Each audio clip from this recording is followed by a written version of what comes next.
Live from Melbourne, this is 7 Afternoon News with Rebecca Madden. Good afternoon. First at 4, Melbourne is in the grip of a flood emergency with suburbs around the city completely underwater. As we go to air this afternoon, this is what we know. 500 homes across the state are inundated. Another 500 at least are cut off by flooded roads. Thousands of residents have been evacuated with 11 relief centres set up for anyone who has been displaced. Now, the SES response has been elevated to its highest level with 2,000 boots on the ground. More than 200 people have been rescued already and crews are expecting that number to rise. The state government has announced emergency payments with families eligible for just under $2,000 each. Well, several towns in regional Victoria remain under evacuation orders, including Seymour, Rochester and Benalla. Tegan Dolling is in Benalla this afternoon. Tegan, talk us through the scale of the floods where you are.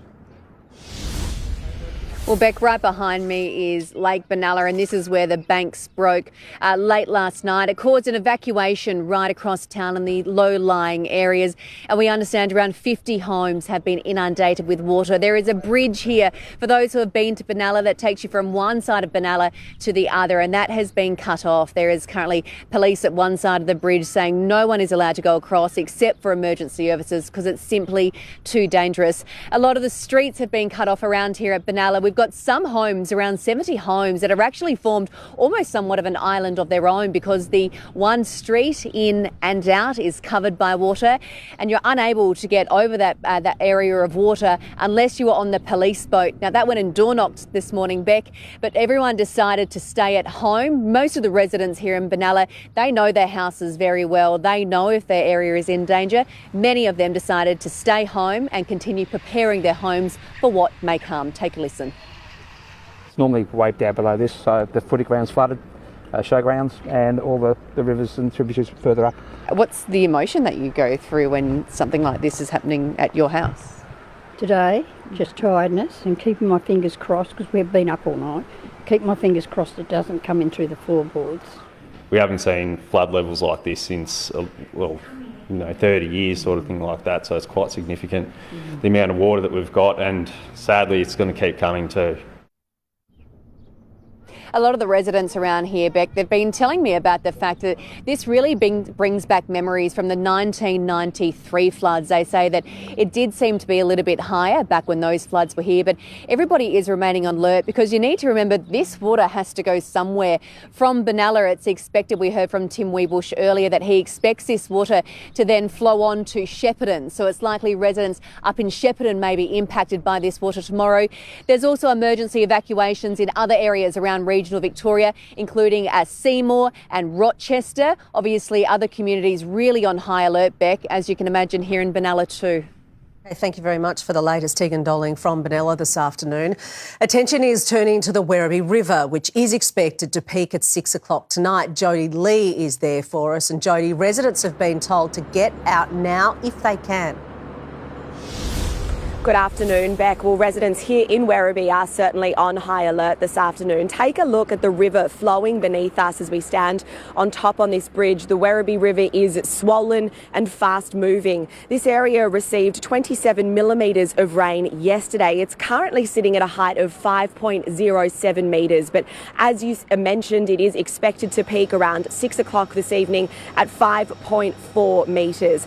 Most at risk here in Werribee are around 70 homes. They're on Watton Street and Werribee Street. They were told this morning by SES crews to evacuate. That has since been lifted and they're now at a watch and act. Certainly very tense scenes here in Werribee as people desperately hope that this river won't break its banks like it has done in Maribyrnong. Beck? Thank you so much, Jodie Lee. Well, the Maribyrnong, as she mentioned, the Maribyrnong River has now peaked after a major flood emergency this morning. Christy Cooper is at the community centre there. Good afternoon, Christy. Many residents woke up to evacuation orders very early this morning. They certainly did, Beck. The first text messages went out at around 4 o'clock this morning, and at 6 o'clock this morning, some people were physically woken by SES volunteers knocking on their doors saying, "Get out now." Now, here at the Maribyrnong Relief Centre is where many of them have come. Around 100 homes have been flooded around here, and many of those people are now trying to work out what to do, where to go next. We've seen some extraordinary scenes from the footage. There's been around 200 rescues in total in Victoria, and many of those have happened in the Maribyrnong area. But there's also been some extraordinary scenes here with people helping out. There's been Coles delivered an entire truckload of food and water. We've got the Salvation Army here. They're cooking up amazing meals for everyone. There are plenty of kids with their school bags who thought they were heading off to school this morning, and now they're stuck here trying to work out what's next. Everyone is feeling pretty overwhelmed and also a bit confused about what they need to do. Take a listen. Oh, you got me. We only just... Sorry. Yeah, that was hard to see because I hadn't seen it. I didn't go inside. I canoed down there, but I didn't go in. So that was hard. I had 12 months off work to focus on this renovation, and we only just moved in end of January. I've just been down to have a look at what's happening. About a kilometre away from here is where the water is. It is receding. It's gone down by about half a metre since it was at its peak. But the thing that I noticed the most is all the debris in the water, and it is going to be a huge mess when people do eventually get back in to clean up. Important to remember that there is financial assistance available. The state government is offering grants of up to $2,000 for families, and there's some additional financial support from the federal government too, Beck. All right, thank you very much, Christy Cooper. For more, let's bring in 7 News meteorologist Jane Bunn. Jane, good afternoon. What can people in the city expect in the coming hours? Well, Becca, we are certainly in a very different situation to what we were in yesterday and the day before. Instead of steady, soaking rain and the intense rainfalls that come with it, today it's more typical Melbourne weather. We have got showers passing through, moving from west through to the east. They're hit and miss, they start and stop. So there's a quick downpour, then they move on, and it actually goes back to sunshine, then we repeat. Now, there have been a couple of storm cells out here in the east and some reports of some very small hail coming in, but if it does hit you, it's over in just a couple of minutes. The biggest rainfall we've seen so far is 3 millimetres through a couple of those eastern suburbs. So having a look at the flood map around the Melbourne area at the moment, here are our 3 rivers that are in major flood, and we've got a moderate over in the west there. Let's look at the details, and starting with the Maribyrnong, Keilor is expected to be in major flooding until Friday afternoon, so heading down from here, Maribyrnong until Friday night, as we just heard. The Yarra Coldstream moderate on Saturday morning. There's another peak coming there. Yarra Glen moderate now and falling. Heidelberg, though, that's where our major concerns are for the Yarra River. It is major Friday afternoon and evening.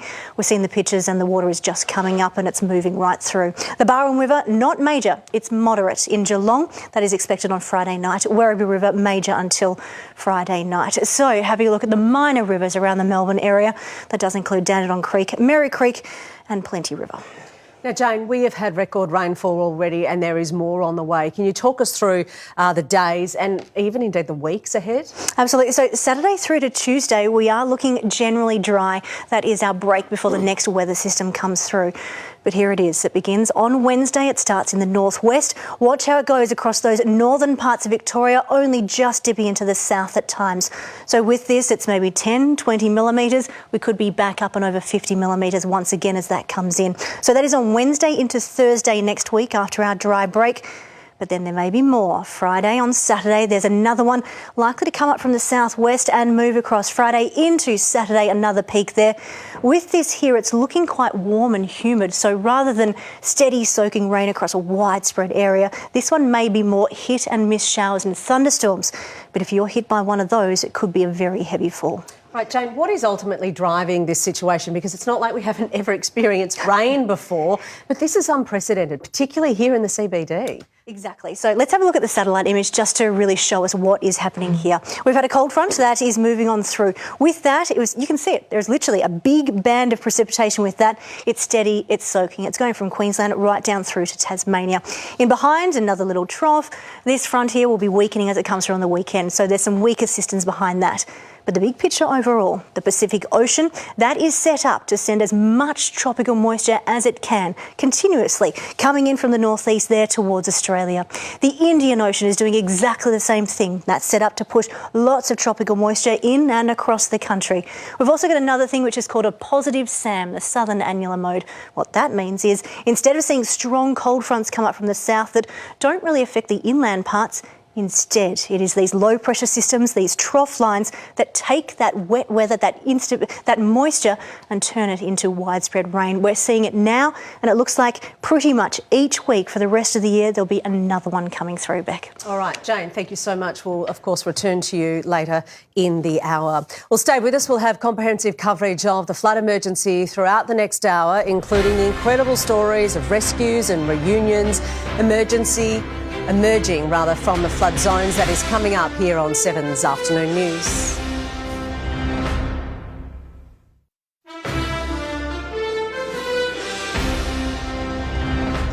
The resilience of locals caught up in the floods has been quite remarkable. 7 News reporter Paul Dowsley caught up with Maribyrnong resident Susan a little earlier, who was evacuating with her dog George at the time. Susan, I'd come up. Let me jump over there and have a chat to you because we've watched as you walked through here, Susan. Okay. Who's this? This is 10-month-old Georgie. Georgie, are you okay? I am okay. And these gumboots, as high as they are, I can see the water leaking out of them. You're totally soaked. What's your story this morning? Well, we've had the property for 120 years. You don't look that old. Thank you. Thank you. And me being scientific, thought 3.5 was my limit, so whether it ever gone over that or that was the wrong limit. Okay, so your house, which is clearly down this way, Yes. You woke this morning and it was inundated? Or No, what was water was coming up the end of the street and it breached the floor level an hour and a half ago. And so if we walk around here, and if this is your neighbourhood, come around here, and if you look down here to see Rayleigh Street looking like that. Yes.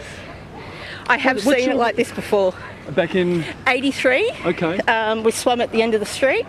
But given what you went to bed thinking, now seeing it like that? No, I thought we'd get some water and I thought the street's closer.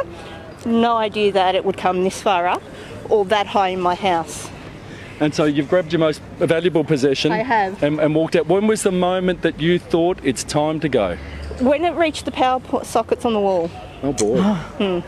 They're up off the wall. They're so the water was up to your knees almost. Yes. Yep. Oh boy. Yeah. So, and mind you, I just finished renovations. Laid the last floorboard yesterday. What's the timing of that? I told everyone. I said, "We'll flood now that I've done the works." Oh no. Anyway. What's the plan then? You go to a friend's house? Yes. And wait? Yep, basically, I imagine it's going to be a couple of days before I can get back in, clean it out, have to wait for the insurance to come through. And what does your imagination tell you it will be like when you walk back in your front door? I was fortunate because laying floorboards yesterday, I had the place almost entirely empty. Okay. So I haven't lost many personal effects because that was all moved out. So I'm fortunate in that regard, but I imagine silt, smell. Yeah. That's good. And a lot of mess in the backyard. Everything was just floating in. George. Rough few months for you, hey? Yes, absolutely. Yeah. Thank you for stopping and speaking. No, thank you. Hopefully everyone else gets that okay. Go and clean up, get those dry feet. But I mean, Susan, yes. It's something she said there, and that's the silver lining. Your house is inundated. Yeah. It's going to be full of muck. But she says, well, at least it was empty. You know, there's a silver lining, and that's, I guess, the attitude, you know, these folk have who you go, well, could have been worse. No, absolutely. Thank you for speaking with us. We're all safe. We're all well, so. Yeah, stay safe. And the dog learned how to swim. Yeah. And I made a new friend. He's beautiful. And we were swum the day before today. Thank you. Thanks, Susan. Thank you, Paul. He's a very friendly dog. Well, Premier Daniel Andrews spoke with emergency personnel a little while ago. Here's what the Premier had to say. There are payments of just over $2,000 for eligible families, and eligible families are those who are out of their home because of this flood event. It's about accommodation, food, clothing, medicine, very practical support for those who need it most. And as I said, there's some 1,500 Victorians who have already made an application via either the phone number or the website. And we're processing those as fast as we can, and we'll have that money out to people as quickly as possible. There are 11 relief centres that have been set up across Victoria. We'll of course add to those if we need to. And again, I thank the staff, everyone, volunteers who are making those relief centres real centres of care and support at a very difficult time. Website has all the details, the physical addresses of all of those, and as I said, we will add to those number of relief centres. We've got 50 different sandbag collection points, many volunteers, great team of people who are working very hard. That includes some support from the Australian Defence Force at a local level, I think out of the Bandiana barracks, and we thank them very much for their work. I should just say that not only have I spoken with the Prime Minister this morning, he's assured me that Victorians will receive everything that we need, and I thank him for the very positive partnership that we have to keep people safe and to repair and rebuild after this event. But we've also had a discussion about standing up, both he and I, but also at officials level, standing up the former Mickleham quarantine facility into essentially a Mickleham relief centre. That's purpose-built to house people. There's a power of work going on. We'll update you, keep you informed of that in coming days. But senior officials of my department and the Department of Prime Minister and Cabinet and the Department of Treasury and Finance at a national level have been working very hard overnight and throughout the morning to make the necessary arrangements. We're making necessary arrangements in terms of the different contractors, the different people we'll need to provide services. But we think, and particularly when you hear Tim take you through some of the expected outcomes over coming days, we think there's every chance that we'll need to house people at that Mickleham facility. Just finally, because I really can't say this enough, two things. Thank you to everyone who is doing such important work. We're very, very grateful to you. And again, it's many people wearing a uniform and many people who don't. Just that sense of people looking out for each other. It should be a great point of pride for every single Victorian to know that we always come together whenever things are difficult, whenever times are tough.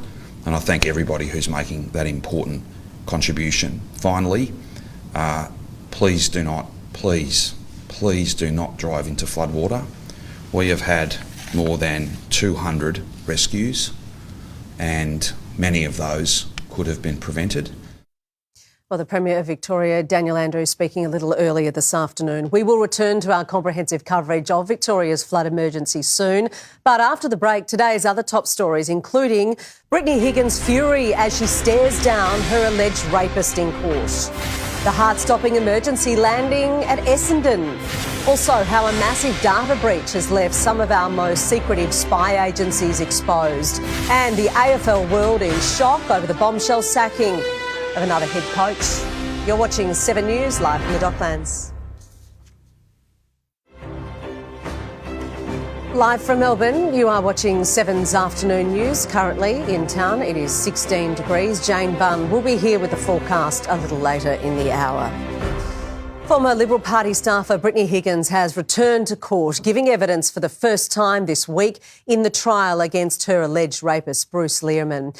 As Rob Scott reports, Ms Higgins became visibly angry, pointing and speaking directly at the accused. After 4 days away for undisclosed reasons, Brittany Higgins was back in the witness box for the final time, denying a proposition from the defence that her alleged rape by former colleague Bruce Lehrmann didn't happen. He was physically violating me. He was in my body. I know. Barrister Stephen Wybrow putting to her work emails she sent to Mr Lehrmann in the days after the alleged assault were completely normal. Ms Higgins said she was compartmentalising her trauma because she cared about her job more than my own life. At one stage, pointing at the accused, saying, "Nothing was fine after what you did to me, nothing." Rejecting assertions she only raised the alleged sexual assault to save her job after she was found naked by a security guard inside her then boss, former Minister Linda Reynolds' office. "I'm not a monster. I would never do that." Earlier, the court heard from family and friends how the alleged assault affected her. Her mother saying she was not the same person. Her former boyfriend, a light had turned off in her. We've also heard a recorded police interview from Bruce Lehrmann. It simply didn't happen, he told them, saying he doesn't remember Ms Higgins being drunk, despite colleagues out with them that night seeing her fall down. Lehrmann was sacked after the alleged attack for lying about why he was in Linda Reynolds' office after hours, telling colleagues he'd come to drink whiskey. but later saying to police he'd only come to get his keys. Linda Reynolds is due to give evidence next Tuesday, with the trial expected to be wrapped up by the end of the week. A small plane has avoided catastrophe by making an emergency landing at Essendon Fields Airport. Now, flames can be seen coming from the aircraft's engine after touching down on the runway. Emergency services were waiting on the tarmac but were stood down just after 1 this afternoon. Luckily, no one was injured. In a shock twist, St Kilda has sacked coach Ben Ratton. As Chief Football reporter Tom Brown reports, the 51-year-old was re-signed only 3 months ago. Good afternoon. It was swift, largely secretive and brutal. St Kilda making the painful decision, Brett Ratton, universally popular, to part with their coach following a detailed football review conducted by their president, Andrew Bassett, in recent months.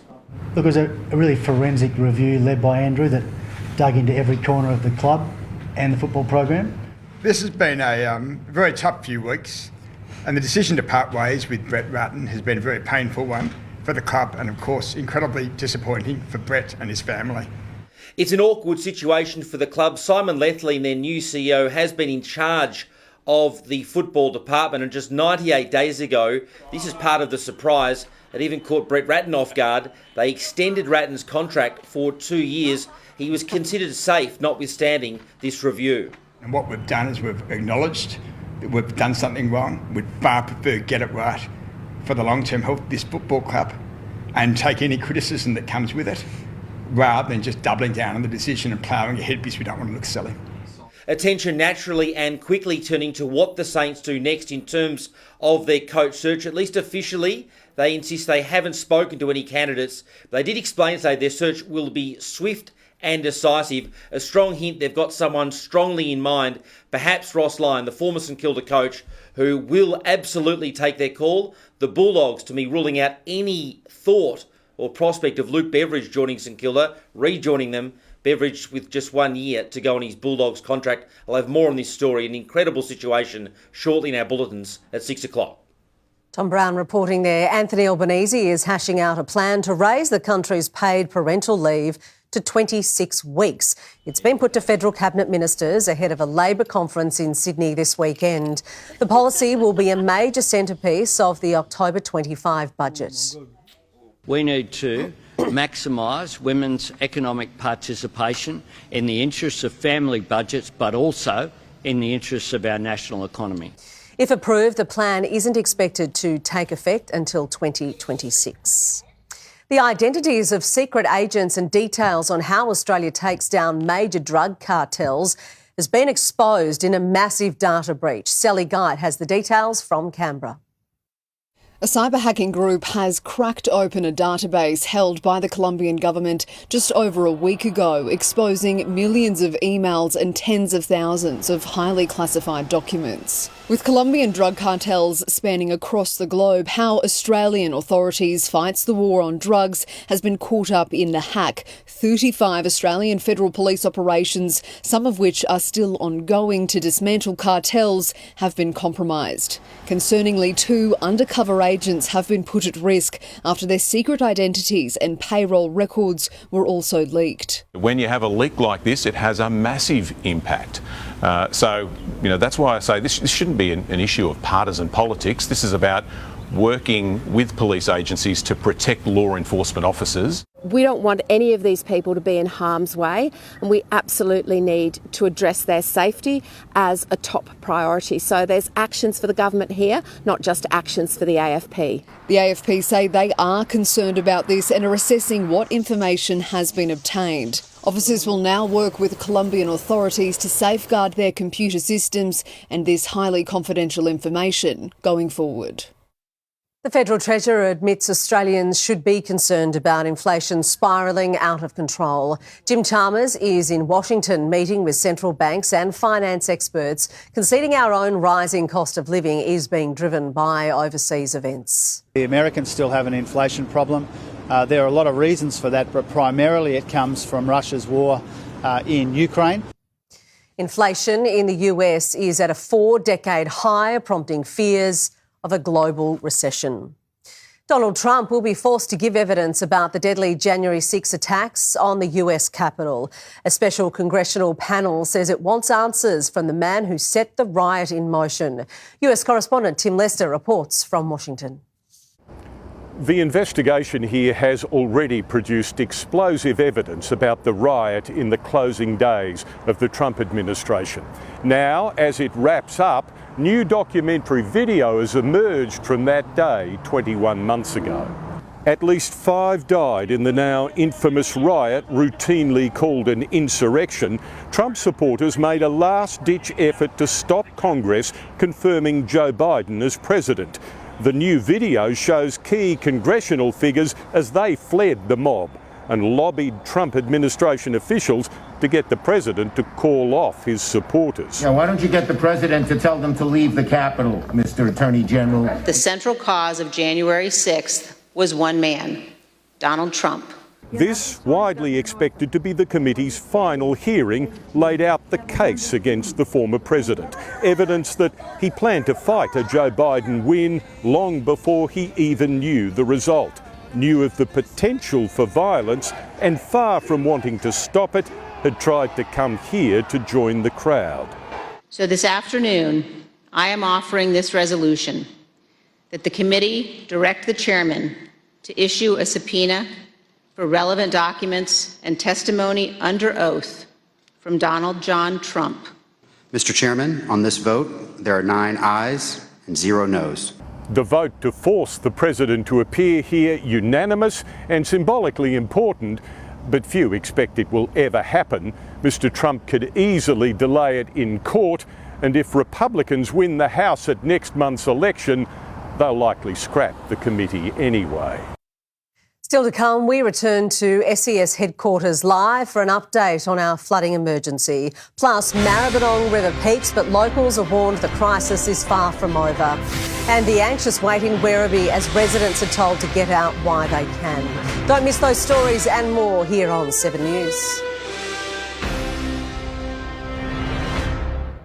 Live from Melbourne, this is 7 Afternoon News with Rebecca Madden. Welcome back. If you are just joining us, Melbourne is responding to a significant flood crisis. There is major flooding across the city. The Werribee and Maribyrnong rivers have burst their banks with a watch and act order in place for the Yarra River. Towns right across regional Victoria have also been cut off. The State Command Centre has carried out 200 flood rescues in just a matter of hours. 11 relief centres have been set up statewide as thousands of residents are forced from their homes. Now, the Werribee River is expected to peak in about 90 minutes' time. Jodie Lee is in Werribee this afternoon. Jodie, it must be such an anxious wait for many residents. Well, Beck, that very much was the case. The expectation was that the Werribee River would peak around 6 o'clock this evening, but in the last little while, we have just had a new update from the SES, which is much more encouraging for residents here in Werribee. Take a look at the Werribee River below me. It is swollen and still flowing fast, but this has been downgraded to a moderate flood warning. The Werribee River, we are told by the SES, has already peaked this afternoon. There was some minor flooding at Cottrell Ford and at Werribee Zoo, but we understand that no animals needed to be evacuated. Earlier today here in Werribee, around 70 homes had been door-knocked and told to evacuate. That was then downgraded to a watch and act. SES and police have since gone again door to door and told about 50 residents that there is no longer a need to evacuate their homes. They are free to stay, and as I mentioned earlier, news there from the SES just a short time ago that the Werribee River has already peaked. So incredibly encouraging signs, and many Werribee residents will be breathing a huge sigh of relief. Beck? OK, Jodie Lee, that is very encouraging and very good news from the heart of Werribee this afternoon. Thank you. Now, we are hearing many incredible stories of rescues and reunions in our flood zones. Paul Dowsley has been speaking to the residents in the Maribyrnong area all morning. Paul, the fast-rising waters caught many by surprise. They did, Beck, and this morning a lot of those residents were still here because they were shocked that their houses had been inundated. You can see some of the houses, and beyond here on Rayleigh Road in Maribyrnong, you can see some businesses that may be familiar to a lot of viewers. To familiarise yourself with where I am, you've got the car wash and a couple of servos here as well. You've got the 7-Eleven on the other side, all absolutely swamped. And certainly in the past couple of hours, we have seen the levels coming down. We've got a burst of rain here now that's probably going to last what seems to be maybe 15 minutes from the radar. But I've been over the road here to a lot of these houses. The residents are simply gone. They've simply, left clearly just realising there's nothing they can do for today. Probably sick of waiting.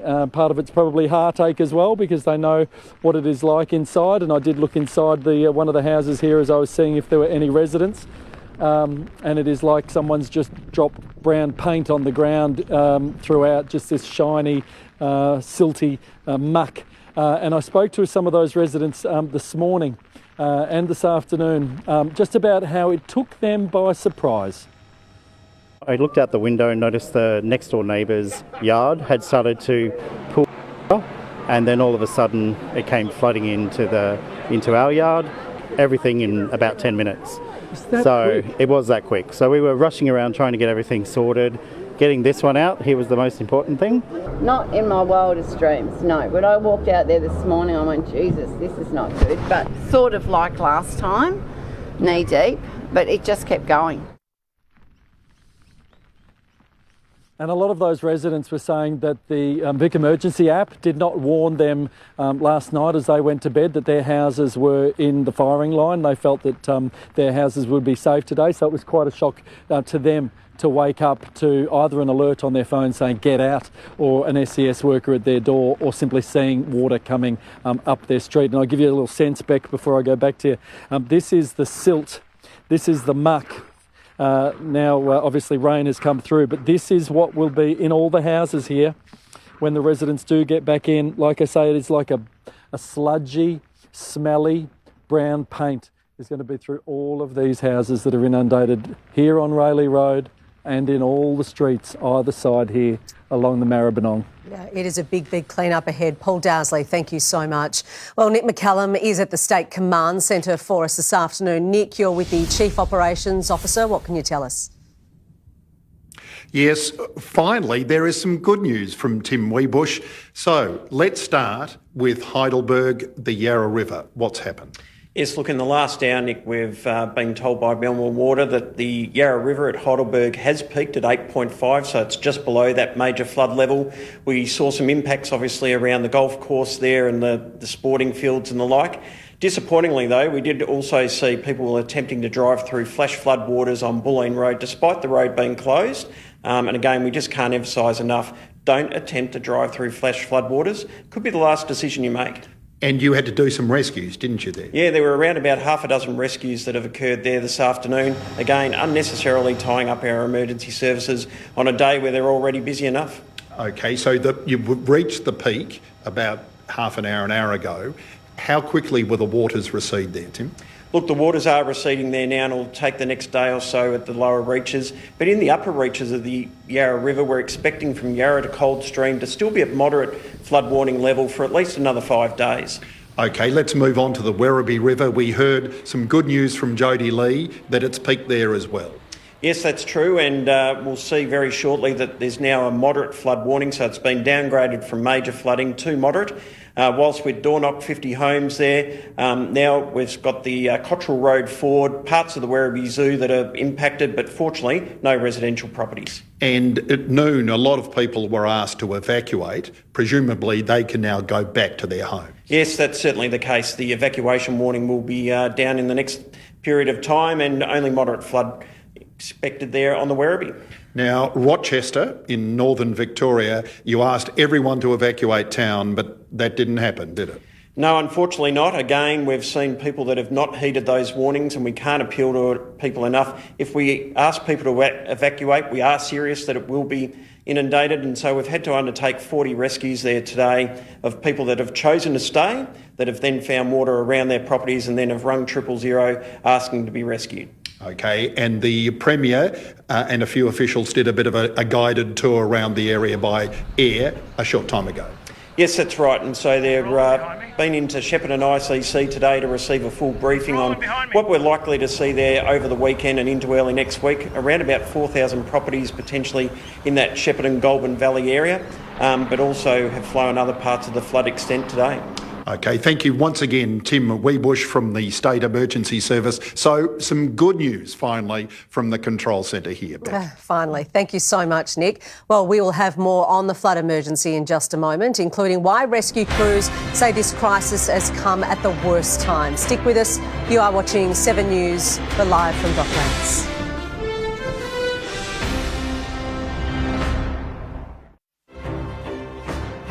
The flood crisis has come at the worst possible time for emergency services. The head of the SES Volunteers says the organisation is critically under-resourced and has been for years. Tell me about the local SES branch here. This is the city of Maribyrnong, and the local SES unit that services this municipality is the Footscray unit. The Footscray unit has the responsibility for the whole of the city of Maribyrnong and the city of Melbourne, the CBD, and across through all the East Melbourne, West Melbourne, North Melbourne. It serves 19 suburbs in total. Now, they're grossly under-resourced, you're telling me. That's right. The unit has never had its own dedicated premises, so for the moment it's housed, and it's been there for more than 10 years, in a corner of a council warehouse. It doesn't have its own depot, it doesn't have its own local headquarters.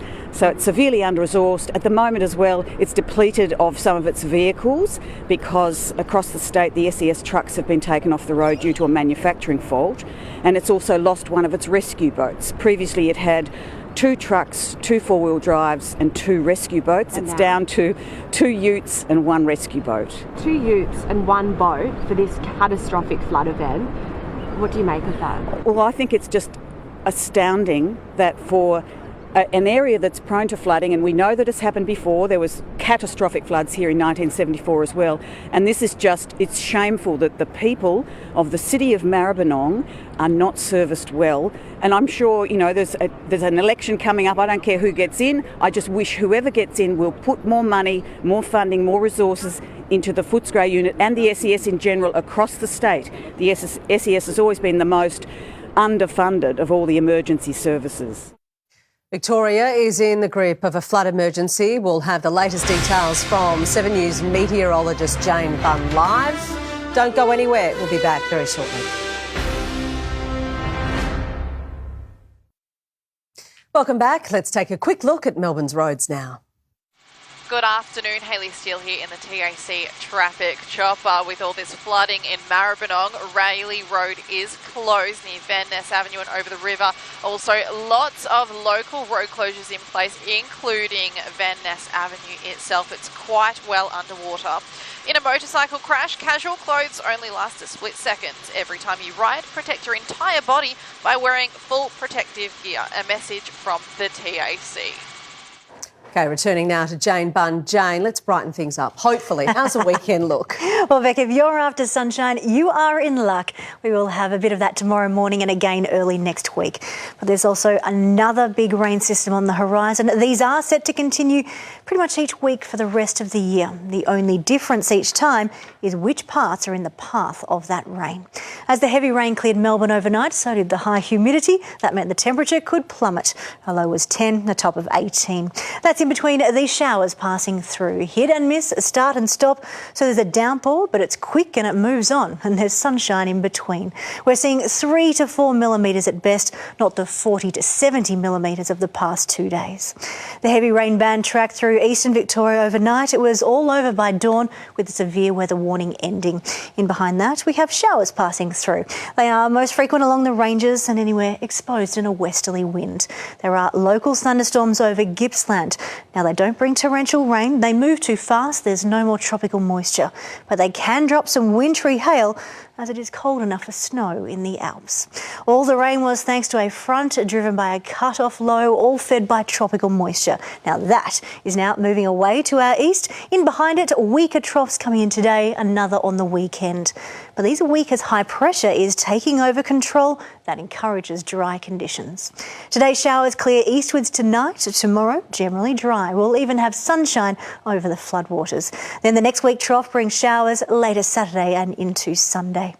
There is a dry break on Monday and Tuesday. Warmer sunshine returns, but here is our next wet weather system. Likely to be rain coming down across the north of the state on Wednesday and Thursday. It has tropical moisture, but at the moment it doesn't look as big as our latest rain. But if that slows down, then the rain increases. Around the nation tomorrow, Brisbane, Sydney, Canberra, Perth all have sunshine. Showers across Hobart during the afternoon. Adelaide looks dry. To Victoria, early fog patches about the north, generally dry during the day. A slight risk of a shower in the south at the ranges. Sunshine gradually overtaken by cloud. Then showers are more likely at the southwest coast late afternoon at night as the trough approaches. So in Melbourne, sunny at first for your Saturday morning. Cloud building in the afternoon, but it does look like remaining dry all through the day. It's a top of 18. Then we'll have some showers coming at night, but again, just a millimetre or two, and that continues into Sunday back. Terrific work today. Thank you so much, Jane. And that is all from Melbourne's afternoon news. Peter Mitchell will have the very latest on the flood emergency as it's happening, with live reports right across Melbourne at 6. For now, take care and please stay safe.